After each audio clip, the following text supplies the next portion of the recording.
Hello and welcome to Fight News Now Extra for all of the news happening in mixed martial arts. I'm John Pollock with John Randine and Robin Black joining me as we chat about today's headlines. In the news today, Ronda Rousey is out of surgery and back to training. A fighter has announced his retirement, and the UFC welterweight champion won't be fighting until next year.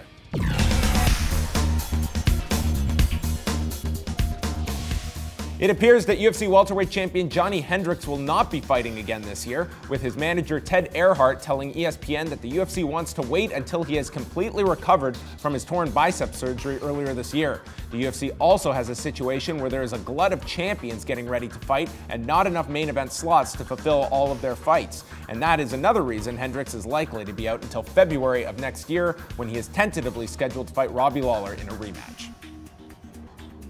Former UFC and Strikeforce fighter George Gurgel has announced his retirement at the age of 37 following a tragic accident where his mother was hit by a taxi in New York City and died shortly thereafter. Gurgel has made the decision to give all of his focus to teaching following a 12-year career that yielded a record of 14 wins and 10 losses. And UFC bantamweight champion Ronda Rousey has been cleared to return and train following a small operation on her knee, as well as recovering from a broken hand that she suffered during her 16-second victory over Alexis Davis back at UFC 175 in July. Rousey does not have a fight scheduled, but a number of options are out there, including Kat Zingano, who fights next weekend, Betch Correia, and the wild card if Gina Carano and the UFC can reach an agreement. And we are here with John Randine and a rapidly shrinking Robin Black here, who is in the midst of a weight cut, just over 48 hours out from his bout on Friday night for King of the Cage Canada. Weight cut Wednesdays, everybody loves them. But you know, this whole thing, for me, it's experience, so I understand, you know, when I'm no longer doing this, which is 2.5 days from now, when I'm no longer fighting, I want to understand. And we interview fighters all the time. People do, journalists do. They got to go sign autographs, do open workouts, all this stuff. If they feel like this, and I know they feel this and worse, because a lot of them cut a lot more weight than I do. And miss weight. And miss weight. Ugh. Yeah, you don't miss weight. You can't do it. Oh, man, I just said it, so I got to make it. Yeah. Without getting into the specifics, how has this weight cut been in comparison to other ones for you, making 135? To be honest, pretty good. John and I started this vegan diet. I've added animal protein to mine just so I didn't change it too much. This place Live down the street's been helping us with food, and it's actually been way better. I'm eating way more food throughout. You know, you got guys like Uriah Faber, Jake Shields, guys Mac like Danzig, that. Mac Danzig, yeah. Tim Bradley. They go vegan. I haven't fully, but I've eaten really clean, high-quality fruits and vegetables and stuff, and you get a lot more nutrients in you, so you're not just starving. The old school wrestler guys, they just didn't eat or drink water. Bananas. Yeah, it was the old finger down the throat gimmick. As we move on to the UFC story right now, interesting issue they have right now. Whenever there is kind of a mass of injuries or so, and you have some of these pay-per-views that are, you know, you maybe don't have a champion available, they're about to receive the opposite effect of that, because they pretty much have all their champions that are ready to fight over the next couple of months. Ronda Rousey is scheduled to fight at some point. Johny Hendricks is in this boat where they've essentially said, you know, you might want to fight right now, but we have all our main events booked up right now. We might not have a fight for you till February or March of next year. So you're looking at December the 6th, we've got 2 title fights. January the 3rd has Jones Cormier. We might get Rousey on that card. January 31st is Anderson Silva, Nick Diaz, which has kind of been put in that main event slot. You would assume you don't want to put a title fight on there as well. So you kind of have this, I guess it's a good problem to have for some of their pay-per-views that have been down this year. Yeah, especially the fact that exactly what you mentioned, people are not really jacked about the UFC brand right now because it's been diluted and they haven't got to see the high-quality fights consistently because,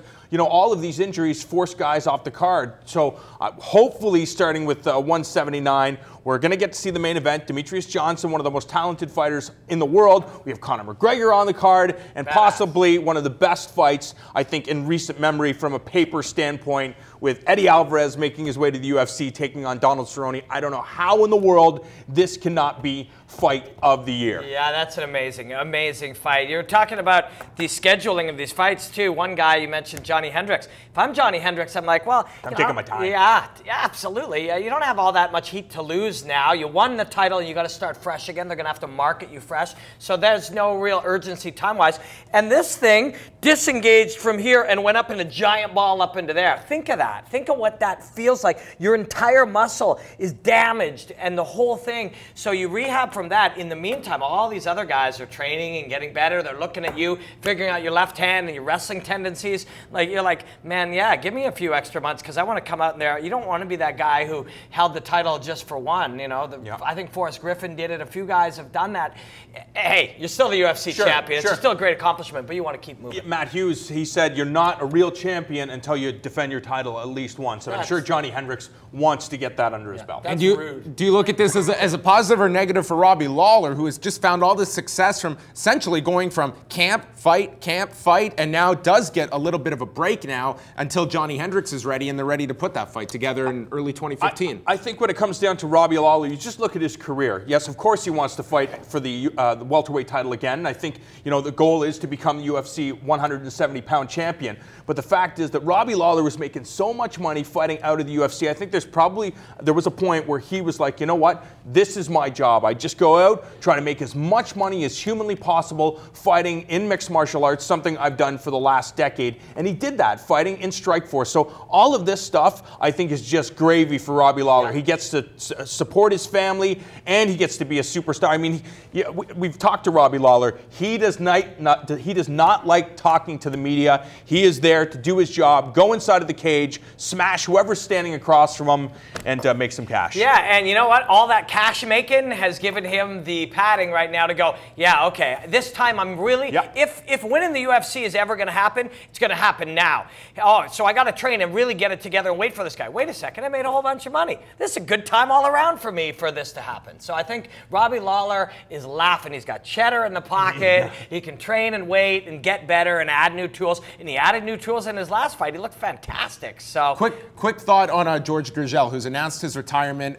Someone that, I mean, for people who have trained under him, just a dynamite teacher and someone that kind of threw away his foundation in order just to stand and strike and entertain. Yeah, I'd be surprised if this was definitive, considering the fact, you know, he just lost his mother. It's probably a very bad time for him. You know, lost to Mike Ricci not that long ago. So I think, you know, give it a few months. I wouldn't be surprised if he made his way back. Thank you for the great fights, George Gurgel, really.